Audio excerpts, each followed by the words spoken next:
নির্লজ্জ দলীয়করণ করে দুর্নীতিকে জাতীয়করণ করছে সরকার, বলছেন জামায়াত আমির। তিন নেতা এক হলে সপ্তাহের মধ্যে সরকার পতন অনিবার্য, বলছেন কর্নেল অলি। জানাবো জামায়াত জোট ছাড়ছে খেলাফত মজলিস। জানাবো ভারতে এবার সরকার পতনের ডাক। এবং সর্বশেষ জানাবো শাহজালাল বিমানবন্দর কার্গো ভিলেজের পাশে আগুন। দর্শক শুনছিলেন সংবাদ শিরোনাম, এবার জানিয়ে দিব বিস্তারিত সংবাদ। তবে তার আগে অনুরোধ থাকবে ভিডিওটিতে একটি লাইক দিন এবং ভিডিও সম্পর্কে আপনাদের গুরুত্বপূর্ণ মতামত কমেন্ট করে জানিয়ে দিন। নির্লজ্জ দলীয়করণ করে দুর্নীতিকে জাতীয়করণ করছে সরকার, বলছেন জামায়াত আমির। জামায়াত ইসলামের আমির ও জাতীয় সংসদের বিরোধী দলীয় নেতা ডক্টর শফিকুর রহমান বলেছেন, এখন যারা সরকার গঠন করেছেন তারাও একসময় মজলুম ছিলেন, কিন্তু তারা ভুলে গেছেন যে সেই স্বৈরাচারী আওয়ামী লীগের পথ ধরেই তারা হাঁটা শুরু করেছেন। সমাজের সর্বক্ষেত্রে তারা বেপরোয়া নির্লজ্জ দলীয়করণ করে দুর্নীতিকে জাতীয়করণ করতে যাচ্ছেন। আমরা এটা মানব না। আমরা হাসিনা তাড়িয়েছি, আপনারা যদি ফ্যাসিবাদ কায়েম করেন তবে জনগণ আপনাদেরকেও তাড়াবে। ঢাকা সিলেট মহাসড়কের বেহাল অবস্থা তুলে ধরে তিনি ক্ষোভ প্রকাশ করে বলেন, সমুদ্রের ঢেউ উপলব্ধি করার জন্য বঙ্গোপসাগরে যাওয়ার দরকার নেই, ঢাকা থেকে সিলেট আসলেই তা বোঝা যাবে। সিলেটের শিক্ষা ও স্বাস্থ্য খাতের উন্নয়ন প্রসঙ্গে ডক্টর শফিকুর রহমান বলেন, সিলেটবাসী দীর্ঘদিনের দাবি এখানে একটি ইঞ্জিনিয়ারিং বিশ্ববিদ্যালয় হবে। টেকনিক্যাল কলেজটি খুঁড়িয়ে খুঁড়িয়ে চলছে কেন? এটাকে পূর্ণাঙ্গ বিশ্ববিদ্যালয়ে রূপান্তরিত করা, প্রাণ দেওয়া হোক। এছাড়া সিলেট মেডিকেল বিশ্ববিদ্যালয়ের কোনো দৃশ্যমান কার্যক্রম পরিলক্ষিত হচ্ছে না, অবিলম্বে এটাকেও পূর্ণাঙ্গ রূপ দেওয়া হোক।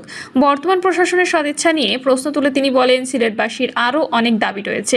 আমরা জানি না আমরা কার কাছে এসব দাবি করছি, আর আদৌ তারা এসব দাবি বাস্তবায়ন করবে কিনা। প্রধানমন্ত্রীর উদ্দেশ্যে এলডিপি প্রধান বলেন, একই ব্যক্তি একই সঙ্গে প্রধানমন্ত্রী, সংসদ নেতা ও দলীয় প্রধান থাকতে পারবেন না।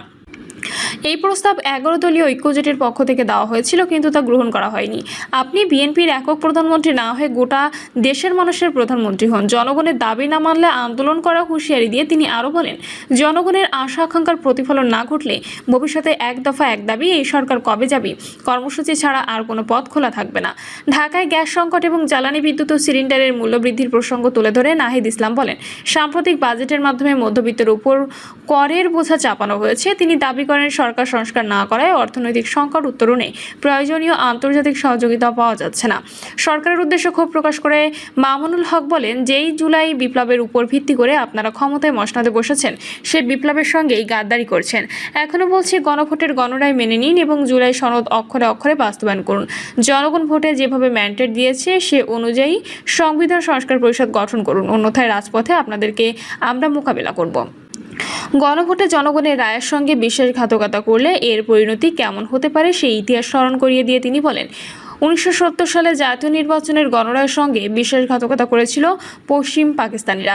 পরিণামে তাদের মুক্তিযুদ্ধের মুখোমুখি হতে হয়েছিল এবং বাংলার মানুষ স্বাধীনতার সূর্য ছিনিয়ে এনেছিল। আজ দেশের 70% মানুষের এই ম্যান্ডেটের সঙ্গে যদি আপনারা বিশ্বাসঘাতকতা অব্যাহত রাখেন, তবে আপনাদের পরিণামও পশ্চিম পাকিস্তানি স্বৈরগোষ্ঠী এবং শেখ হাসিনার চেয়ে ভিন্ন কিছু হবে না।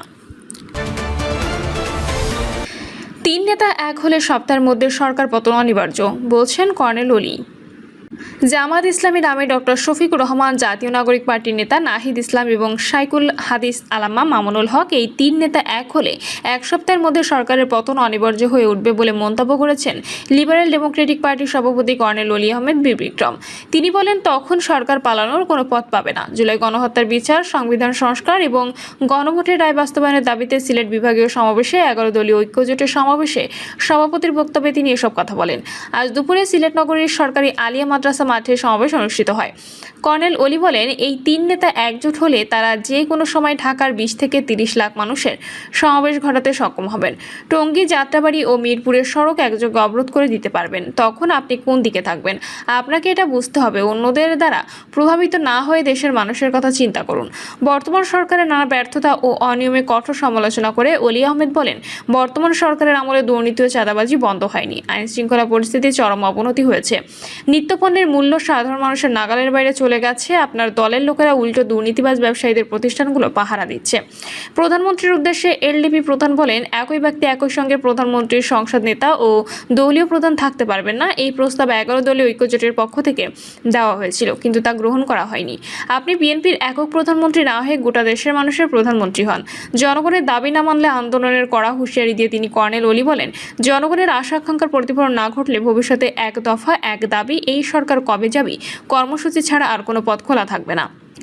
এলডিপি চেয়ারম্যান ও সাবেক মন্ত্রী কর্নেল অলি আহমেদ বীর বিক্রমের সভাপতিত্বে সমাবেশে বিশেষ অতিথির বক্তব্য দেন বিরোধী দলীয় চিফ হুইপ নাহিদ ইসলাম, বাংলাদেশ খেলাফত মজলিসের আমির মাওলানা মামুনুল হক, জাতীয় গণতান্ত্রিক পার্টির সহসভাপতি ও মুখপাত্র রাশেদ প্রধান, বাংলাদেশ পার্টির মহাসচিব মোহাম্মদ আসাদুজ্জামান ভূঁইয়া ফুয়াদ, 11 দলীয় ঐক্য সমন্বয়ক ও জামায়াতের সহকারী সেক্রেটারি জেনারেল হামিদুর রহমান আজাদ সহ আরও অনেকে।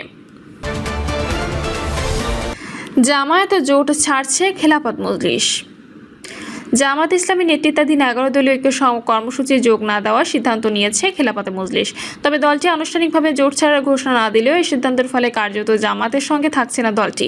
গণভোটের রায় অনুযায়ী সংবিধান সংস্কার জুলাই সনদ বাস্তবায়নে এককভাবে কর্মসূচি করার কথা জানিয়েছে দলটি। আজ রাজধানীর কাকরাইলের ডিপ্লোমা ইঞ্জিনিয়ার্স ইনস্টিটিউটে খেলাফতের কেন্দ্রীয় মজলিস শিশুরার তৃতীয় সাধারণ অধিবেশনে এসব সিদ্ধান্ত নেওয়া হয়। সংবাদ বিজ্ঞপ্তিতে জানানো হয়েছে, সংসদে দলটির একমাত্র এমপি বিরোধী দলের ভূমিকা পালন করবেন। বিজ্ঞপ্তিতে বলা হয়েছে, 11 দলীয় ঐক্য ছিল মূলত নির্বাচনী সমঝোতা। নির্বাচন শেষ হয়ে যাওয়ার এই ঐক্যের কার্যকারিতা বস্তুত শেষ হয়ে যায়। তবুও নির্বাচন শেষ হওয়ার পর 11 দলীয় কিছু কর্মসূচিতে খেলাফত মজলিস অংশ নেয়। এখন থেকে 11 দলীয় ঐক্যের যাবতীয় কর্মসূচি থেকে খেলাফত মজলিস বিরত থাকার সিদ্ধান্ত নিয়েছেন। আজ সিলেটে 11 দলীয় ঐক্যের সভাপতি ছিল, জনসভা ছিল, তাতে যাননি খেলাফত মজলিসের নেতারা। গত 18 জুলাই বরিশালে অনুষ্ঠিত জনসভায় যাননি তারা। মাসখানেক ধরেই জোটের কর্মসূচি থেকে দূরে রয়েছেন। জোট সূত্র জানিয়েছে, নির্বাচনের পর থেকে টানাপোড়েন চলছিল জামাত ও খেলাফত মজলিসের। ঘড়ি প্রতীকে খেলাফত মজলিসের প্রার্থীরা 17টি প্রতিদ্বন্দ্বিতা করে শুধুমাত্র সিলেট 5 আসনে জয়ী হয়। এই আসনটিকে জামাতের শক্ত ঘাঁটি হিসেবে দেখা হয়। নির্বাচনের আগে দর কষাকষি করে বেশি আসন নিয়েও জয়ী হতে না পায় জামাত নেতারা জোটের বৈঠকে একাধিকবার খেলাফত মজলিসকে কথা শুনিয়েছেন বলে অভিযোগ রয়েছেন। এতে ক্ষুব্ধ দলটি। সংরক্ষিত নারী আসন না হওয়া জোটের কর্মসূচিতে এনসিপি ও মামুনুল হকের নেতৃত্বাধীন বাংলাদেশ খেলাফত বেশি গুরুত্ব দেওয়াতেও ক্ষুব্ধ দলটি। এর আগে খেলাফত আন্দোলন ছেড়েছে জামাত জোট। খেলাফত মজলিস কর্মসূচি যোগ না দেওয়ার সিদ্ধান্ত নেওয়ায় জোটটি কার্যত 9 দলে পরিণত হয়েছে। খেলাফত মজলিসের বিজ্ঞপ্তিতে বলা হয়েছে, ভবিষ্যতে দেশ ও জাতীয় ইসলামের জন্য প্রয়োজন হলে বৃহত্তর ঐক্য গড়ে তোলার প্রচেষ্টা অব্যাহত থাকবে। অধিবেশনে সভাপতিত্ব করেন খেলাফত মজলিসের আমির মাওলানা আব্দুল বাসিত আজাদ। অধিবেশনে সরকারের প্রতি ক্ষোভ জানিয়ে খেলাফত মজলিসের নেতারা বলেন, গণভোটের পূর্ণাঙ্গ রায়কে পাশ কাটিয়ে সরকার নিজস্ব প্রক্রিয়ার সংবিধান সংশোধন চায়। তবে জনগণ সংবিধানের এমন সংস্কার চায় যাতে স্বৈরাচার ও ফ্যাসিবাদ পুনঃপ্রতিষ্ঠার শপথ রুদ্ধ হয়ে যাবে। অধিবেশনে গণভোটের গণরায় বাস্তবায়নের দাবিতে আগামী সেপ্টেম্বর মাসে বিভাগীয় শহর ও জেলা সদরে গণসমাবেশের সিদ্ধান্ত নেওয়া হয়। একই সঙ্গে স্থানীয় সরকার নির্বাচনে যত সম্ভব প্রতিদ্বন্দ্বিতার সিদ্ধান্ত গ্রহণ করা হয়। ভারতে এবার সরকার পতনের ডাক।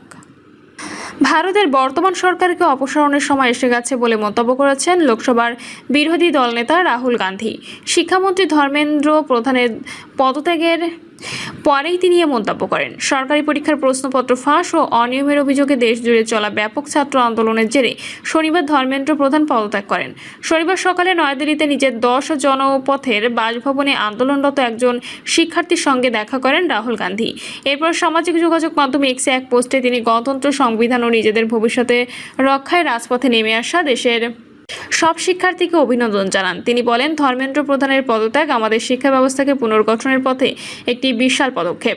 শিক্ষামন্ত্রীর পদত্যাগ সত্ত্বেও রাহুল গান্ধী জানান যে তাদের আরও 2টি দাবি এখনও পূরণ হয়নি। প্রথমত, ভারতের ভবিষ্যৎ ও শিক্ষার্থীদের সম্মান জানিয়ে প্রধানমন্ত্রী নরেন্দ্র মোদীর ক্ষমা চাওয়া এবং দ্বিতীয়ত, শিক্ষার্থীদের উপর সহিংসতার সঙ্গে জড়িতদের বিরুদ্ধে কঠোর আইনি ব্যবস্থা নেওয়া। সমাজের অন্যান্য বঞ্চিত ও নিপীড়িত শ্রেণী যেমন কৃষক, শ্রমিক ও দরিদ্রদের উদ্দেশ্যে তিনি বলেন, নিজের মর্যাদার জন্য সাংবিধানিক উপায়ে দৃঢ়ভাবে দাঁড়িয়ে থাকাই প্রকৃত সাহস। এই সরকারকে উৎখাত করার সময় এসে গেছে এবং কাউকে ভয় না পাওয়ার আহ্বান জানান তিনি। এদিকে সপ্তাহের পর সপ্তাহ ধরে চলা তীব্র ছাত্র আন্দোলনের মুখে শনিবার সামাজিক যোগাযোগ মাধ্যম এক্সে নিজের পদত্যাগের ঘোষণা দেন শিক্ষামন্ত্রী ধর্মেন্দ্র প্রধান। তিনি জানান, শিক্ষার্থীদের ভবিষ্যৎকে সর্বোচ্চ অগ্রাধিকার দিয়ে এবং যন্তর মন্তর দেশ জুড়ে চলমান পরিস্থিতির সুযোগ নিয়ে কোনো দেশবিরোধী শক্তি যাতে ফায়দা লুটতে না পারে তা নিশ্চিত করতেই তিনি পদত্যাগপত্র জমা দিয়েছেন। এর আগে অভিজিৎ দীপকের নেতৃত্বাধীন ককরোচ জনতা পার্টির মুখপাত্র মুখপাত্ররা কেন্দ্রীয় মন্ত্রী জেপি নাড্ডা এবং জিতেন্দ্র সিং এর সঙ্গে বৈঠক করেন। তার ঠিক একদিন পরেই এই পদত্যাগের ঘটনা ঘটে। শিক্ষামন্ত্রী পদত্যাগের পর যন্তর মন্তরের মঞ্চ থেকে প্রধান বিচারপতির উদ্দেশ্যে সিজেপি প্রতিষ্ঠাতা অভিজিৎ দীপক ধন্যবাদ জানান। তিনি বলেন, গত 15 মে সুপ্রিম কোর্টের এক শুনানির সময় প্রধান বিচারপতি সূর্যকান্ত তরুণদের নিয়ে যে মন্তব্য করেছিলেন তার ফলেই এই আন্দোলনের সূত্রপাত হয়েছে। যদিও প্রধান বিচারপতি পরবর্তীতে স্পষ্ট করেছিলেন যে তার ওই মন্তব্য সামগ্রিকভাবে বেকার যুবকদের উদ্দেশ্যে নয়, বরং জাল আইনজীবী ডিগ্রিধারীদের জন্য ছিল এবং গণমাধ্যমে তা ভুলভাল উপস্থাপিত হয়েছে। তবুও সেই মন্তব্য দেশ জুড়ে ভাইরাল হয়েছিল এবং এই বিশাল ছাত্র আন্দোলনে জন্ম দিয়েছিল। শাহজালাল বিমানবন্দর কার্গো ভিলেজের পাশে আগুন। সদ্য সাবেক রাষ্ট্রপতি মোহাম্মদ শাহাবুদ্দিন রবি বা সোমবারের মধ্যে বঙ্গভবন ছাড়তে পারেন। শনিবার দুপুরে নাম প্রকাশ না করার শর্তে রাষ্ট্রপতি সরকারি বাসভবনে এক কর্মকর্তা এ তথ্য নিশ্চিত করেন। তিনি বলেন, আগামী সোমবারের মধ্যে উনি বঙ্গভবন ছাড়তে পারেন, তবে রোববারও চলে যেতে পারেন। গিয়ে উনি গুলশানের বাসায় উঠবেন। সেখানে প্রস্তুতি নেওয়া হয়েছে। ওনার ব্যক্তিগত উইং বিষয়টি দেখভাল করছে। মোহাম্মদ শাহাবুদ্দিন রাষ্ট্রপতির পদ থেকে শুক্রবার বিকেলে পদত্যাগ করেন। জাতীয় সংসদের স্পিকারের কাছে পদত্যাগপত্র জমা দেন তিনি। স্পিকার হাফিজউদ্দিন আহমেদ ভারপ্রাপ্ত রাষ্ট্রপতি হিসেবে দায়িত্ব পালন করেন। পদত্যাগপত্রে সাবেক রাষ্ট্রপতি তার শারীরিক অসুস্থতা ও দীর্ঘমেয়াদী চিকিৎসার প্রয়োজনীয়তার কথা বলেছেন। মোহাম্মদ শাহাবুদ্দিনের পদত্যাগ নিয়ে আলোচনা চলার মধ্যে শুক্রবার বিকালে গুলশান 1 ও এর 1-2-3 নম্বর রোডের গ্রিন ভিলা নামে তার বাসায় গিয়ে নতুন টেলিফোন সংযোগ দেওয়া সহ আনুষঙ্গিক প্রস্তুতি নিতে দেখা যায় সংশ্লিষ্টদের। প্রিয় দর্শক, এই ছিল এখনকার সর্বশেষ সংবাদ। আপডেট সব সংবাদ পেতে চ্যানেলটি সাবস্ক্রাইব করে বেল আইকনটি ক্লিক করে রাখুন।